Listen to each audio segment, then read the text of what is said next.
Hi, I'm Ross. Welcome back to my football podcast. And after all the criticism of England, we need to come up with some answers. And that's what this podcast is about. Please get into the comments and let me know whether you agree or disagree with anything that I am going to say. The overwhelming positive from the win over France in the bronze final, or the third place playoff as it has more commonly been called, is that England may have been heartbroken after their loss to Argentina, but they were not broken. There is a chance to learn and build from this experience at the 2026 World Cup going forward into the next Euros and the next World Cup. So it is vitally important that the manager, Thomas Tuchel, and his players learn from this experience, but it doesn't need a reset. England are very, very close. Now, we can't read too much into the bronze final victory.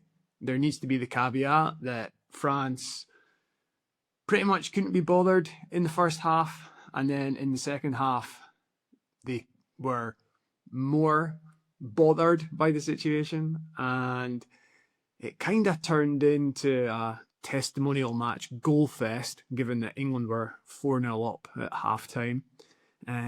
It just shows the importance of intent in sport. England had way more intent than France in the first half, and consequently racked up the goals. France came out at the start of the second half with some more intent and managed to get back in the game, and then it finished off with both teams having a bit of intent as they tried to win. So clearly we can see the importance of intent in sport. Aggressiveness, positivity, improving that mindset for England is key. We saw against Argentina that England became way too panicked and passive, and you can defend, but defending with intent is very different to defending with passivity. So I think England need to go through a process of improving mindset to get themselves over the line in these big games, because there has been a repeated failing there. But other areas where they can also improve are player selection and tactics. In this podcast, I'm going to focus on the latter two and apply that to what we learned from the Argentina game and the France game. I think, based on what I saw across those two games, Eberechi Eze can solve a big problem for England. And here's what I liked from his performance against France. He likes to take in the ball and play forward in a positive manner. To use a phrase I've heard recently in football chat, he is press resistant. When other teams try to put him under pressure with an aggressive press, Eberechi Eze is very good at distributing the ball, not just passing the ball, but passing forward, or even beating a player with a dribble and moving forward up the pitch. Key to his ability to do that is his skill at playing high or low tempo football. So being able to shift tempo is huge in sport. I'm a sports coach. I coach grappling, specifically Brazilian Jiu-Jitsu, and we talk in grappling about having the ability to tempo shift and steal a tempo shift and how much difference that can make to a match. So if your opponent gets ahead of you in an interaction, can you speed up or slow down the process to try and then seize the control of the situation? Argentina are masters of alternating between quick and slow tempo. Not just the current team, but it's within their footballing abilities to do that. I remember not that long ago, Esteban Cambiaso being a real conductor and able to speed up and slow down play. So I think with England, having players that can do that is key, and that's a theme I'll revisit through this podcast. But let's just focus right now on some examples of good play from Eze against France. So in the first half, he played Saka through with a pass that split two defenders. Saka cut inside, and then he had a shot blocked by a recovering defender. We saw Eze drift left, pass a ball around the corner to Ivan Toney, who was offside. But it was a pass that completely opened up the French defence. Credit to Toney for making the run in the first place as well. And we'll talk about the importance of having a figurehead in attack who gives you a focal point to play towards. This was perhaps my favourite moment from Eze in the first half. He received the ball tightly marked by Zaire Emery. He turned and then played through Saka, who scored. That ability to take the ball under pressure, turn, and then pass the ball forward, progress the ball. Such a huge asset to have in games against high-level opposition that will put you under loads of pressure. He just didn't take the ball in and then pass it directly back to where it came from. He was able to turn and make something happen. Another amazing moment, 53rd minute after half-time, when England were comfortably ahead. Eze received the ball and then surged forward, showing his ability to dribble past multiple men. It ended with an optimistic long-range shot that, because there's no one else up in attack with him to support him, but great skill in dribbling forward. And then we saw another part to his game. He started picking up the ball in what I'd call Messi-like spaces. He was more to the left than the right-hand side, favoured by Messi, but getting on the ball in that area, 20 to 30 yards from goal, that's a key place to create chances from. So, lots to like about Eze's performance against France, and hopefully, from an England perspective and an Arsenal perspective, Arsenal play him in the middle with Declan Rice much more often next season, and there is a partnership that is allowed to develop. Now, the worry for England with Eze and Rice in the middle is what happens when they lose the ball in transition and Eze and Rice are potentially playing quite far forward, with Bellingham also in the team. Bellingham at the number 10 position. So if Rice is your 6, Eze is your 8, Bellingham's 10, you're playing forward, you lose the ball. Is there enough protection there against a quick counter-attack from the opposition? Is it too attacking a setup?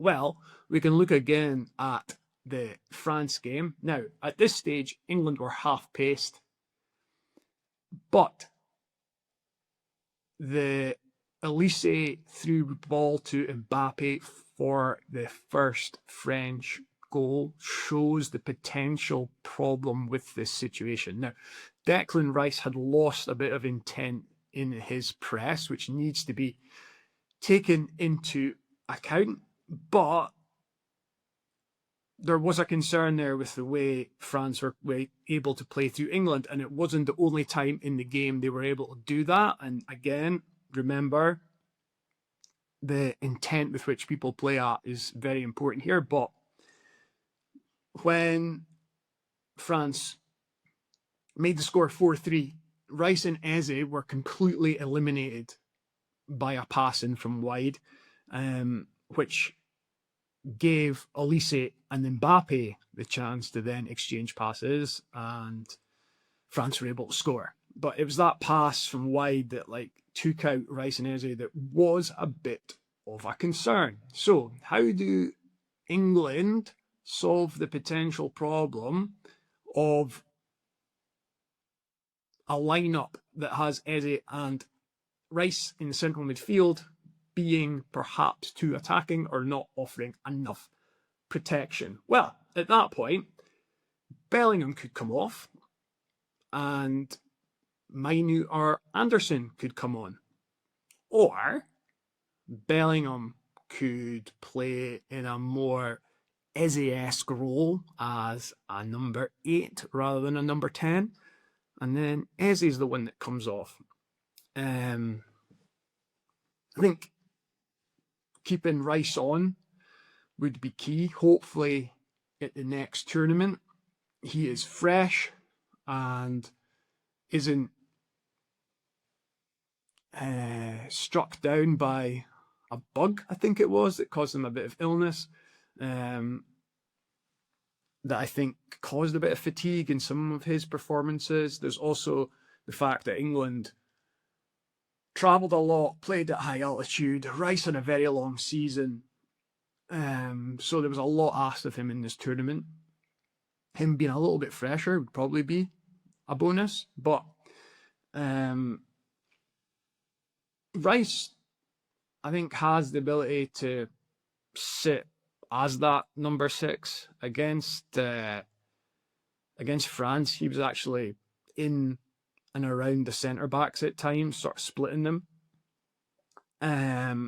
So he can offer some defensive protection there, which maybe mitigates the need to play a really deep-lying defensive midfielder, although it is still an option. I think most importantly for England in this midfield area, they can't end up with a narrow midfield 3 with a back 5 behind them.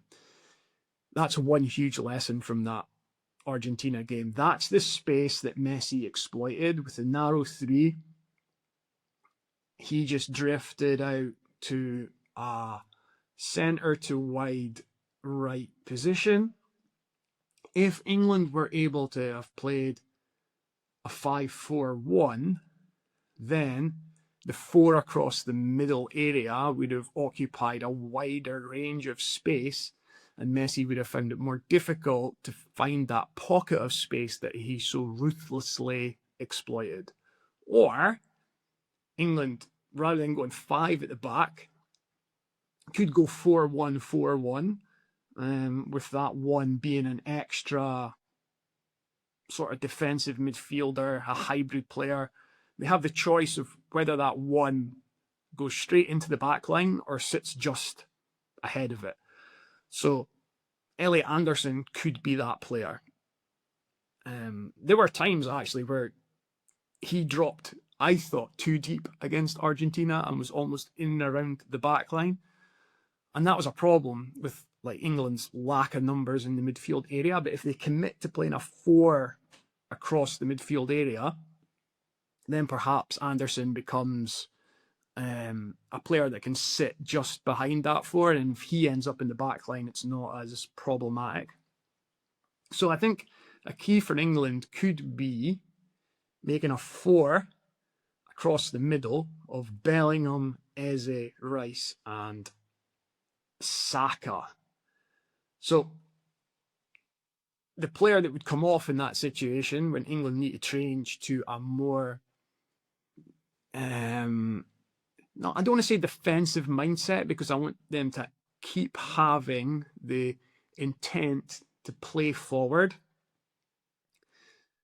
But if England are ahead in a game and the game's reaching later stages and the opposition is ramping up the pressure on them, which is where we've seen England struggle in the latter stages of recent tournaments, I wouldn't want to take Eze off and lose that play forward mentality. I think keeping Saka and Rice on the pitch is going to be key. Saka is the one England wide player who I think has a better control of tempo than his contemporaries. So Gordon and Madueke, for example, are almost too quick with the ball at times. Their pace is a real asset. Their dribbling with pace is a real asset. But sometimes they go so quickly forward that it makes it challenging for them to provide a very telling final product. I think Saka has better control of that. And as a result, he can be more consistently potent in an attacking third, but also he can help you better keep the ball if he's a bit further back. So, that could mean that it's the left-sided winger that is withdrawn, and then Bellingham has to give up playing as a number 10, but he pulls back more towards the left, and then you've got a line of Bellingham, Eze, Rice, and Saka. And then you make the decision as to whether you put Anderson behind that or Mainu, and then you're back four. Or it's not Anderson and you put an extra centre half in. Just a side note here, if it's not Eze, because there's no guarantees that he'll be fit and available for every game, is the solution Kobe Mainu there? Could he fulfill a similar role to the one I'm advocating for Eberechi Eze? I think Mainu's really interesting. Please, in the comments, let me know what you think regarding Kobe Mainu and whether England should play him and how they should utilise him if they do. I find it really, really interesting that Paul Scholes is very pro Mainu and Graham Souness seems to not be as convinced, and both of them were exceptional midfielders, and both, I think, are very good at articulating their positions. I think they're two of the better pundits on TV. I really enjoy listening to them. So they're both exceptional midfielders. They both understand the position, but who's right in this context? Because they seem to have different views. What do you think? Now, part of this is me advocating for keeping on Bellingham. I think Bellingham remains a game breaker. That was shown by the 6th goal against France, when he burst forward and scored late on. It was emphasised by plenty of other goals that he has scored for England in this tournament. And again, you're looking for some depth. So if Bellingham's not able to play, that's where maybe you have a Gibbs White, a Palmer, or a Foden providing cover and coming on. I don't think England are in a position where they can play two number 10s. We've seen that kind of experimented with before. I don't think it helps Bellingham. The play gets a little bit congested and convoluted in that area. I think you need to give Bellingham free rein to be the best Bellingham that he can be. And as a result, while England have a high amount of players in that level, in that position that can play really well, I think it just means that unless Gibbs White, Palmer, or Foden show better form than Bellingham, they would be better used as a replacement. So I think going forward, I want to see Bellingham, Eze, Rice, Saka, and the left winger withdrawn if England end up in a position like they did against Argentina, and then not taking off Eze, because that could be an easy substitution, an easy answer. But I think it's so important to have players that give you a route up the pitch. Now, with that, helping you have a route up the pitch is your striker. And I think something that England have found difficult is that Harry Kane often drops back. Now, sometimes when he drops back, that allows runners to go past him, and he is brilliant at playing crossfield passes, in particular out towards the right-hand side. Undoubtedly, he is England's best striker and best finisher. But I think at times, especially in tournament play, there are games where England have been needing to have a focal point to hit, and Harry Kane has been too withdrawn. And we saw that against Argentina once again. In that game against France, I think we saw Ivan Toney provide a really good focal point. Now, his link-up play isn't as good as Kane, but I could see the difference for the rest of the team in having that target further forward. So, either Kane is able to curb his desire to drop deep, or there might be a part of the game where England need to substitute Kane. Now, there's also the consideration to make that Kane's 32, so he's not going to have loads of tournament football left in him. A consideration for England is who's next. Ivan Toney's 30, Watkins is 30, so they're just behind Kane, but a bit more advanced in their football career. Behind that, you've got Solanke and Abraham, both 28, so just a smidge younger. And then for youth, Liam Delap at 23 is like the only one I can think of that really seems to have the potential to be an England centre forward. So that's a concern for England. Something they're going to need to look at. What is life like post Harry Kane? Who would you pick for that position? But I think if any of those guys are number 9 and it's not the elite striker that is Harry Kane, Bellingham becomes even more important to keep on the pitch as your one elite 10 or 9, that game breaker, that world-class difference maker that can score out of nowhere. So that's why I would keep him on. So I'd definitely keep Bellingham on. I'd keep Eze on. I'd keep Rice on. I'd keep Saka on. So that means whoever had started on the left, let's call it Anthony Gordon, that's the one I'd look to make way for a more defensive substitute. And even although it's a defensive substitute, I want to see the team, or I would want to see the team if I was supporting England and I'm a Scotsman. But I think it would be important to have that intent and pressure and good mentality going forward, as well as having these players on the pitch that can implement your plan. More aggressiveness out of possession for England is going to be key. Sometimes they're too quick with the ball. Sometimes they're too slow without it. They need to quicken up that press. I think another factor that can really help England here is the goalkeeper. Henderson made some good saves against France, despite conceding a lot of goals in the end, but I didn't think he had much chance with a lot of the finishes. I like Dean Henderson's use of the ball against France, particularly early on. I think he made good choices with his passes.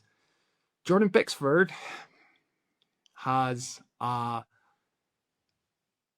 good range of kicking, but I think sometimes his decision making with the ball is sometimes suboptimal. And I thought Dean Henderson played the right pass, especially early on, and I think that's key for your keeper. I think sometimes Pickford can induce a sort of level of panic by playing the wrong ball and putting his teammates under pressure, getting them into difficult situations to get out of. I'd be looking for a keeper that can keep it simple and make the correct pass. Now, Dean Henderson, at 29 years old, is possibly not the long-term future of the England goalkeeper position. Pickford's 31, so neither is he.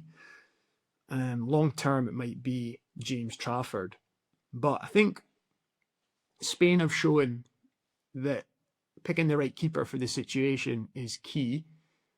A lot of English football fans would probably be wondering why David Raya, who was arguably Player of the Year in the Premier League last season, is not in goal for Spain. But clearly they think Unai Simon is a better goalkeeper for the position. I think he has a great calming influence on the Spanish defence, as well as being a good shot stopper and as well as being skilled with his feet to keep the ball moving in the way that the Spanish want. So I think that's going to be key for England as well. It's like,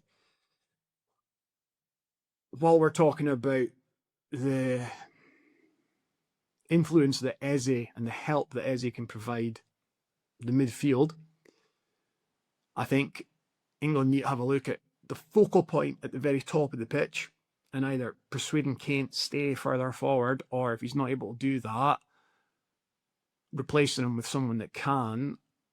And then, even with all that said, they're going to need to look at that position going forward. And then, same with the goalkeeper.